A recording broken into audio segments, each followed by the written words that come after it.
अल्ताफ बुखारी ने जम्मू कश्मीर में किसी भी वक्त इलेक्शन कराने मरकजी हुकूमत के मौक़िफ़ पर कहा कि गुज़श्ता 3 सालों से ऐसे बयानात दिए जा रहे हैं और ये कोई नई बात नहीं। स्टेटमेंट है जो गवर्नमेंट ऑफ इंडिया पिछले 3 साल से देती रही है, कम से कम 3 साल से। अब हमें भी 2020 3 साल हो गए।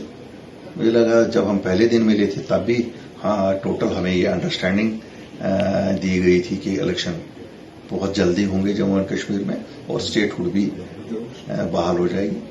तो दीज आर कैजुअल स्टेटमेंट्स। इसमें वो सीरियसनेस जो जम्मू कश्मीर का अवाम सोचता था कि सुप्रीम कोर्ट में कोई गवर्नमेंट ऑफ इंडिया कमिटमेंट करेगा कि कल इलेक्शन है, हमें भी पता है। इसमें कोई नई बात नहीं आई है और ऐसा भी नहीं है कि हमें कोई शक है कि इलेक्शन नहीं होंगे। तो 10 साल बाद भी हो सकते हैं, 5 साल बाद भी हो सकते हैं, 5 दिन बाद भी हो सकते हैं।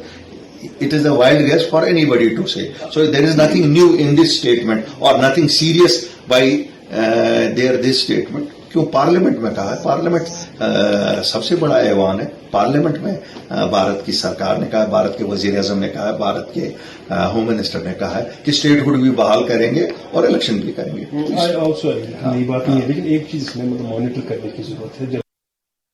कांग्रेस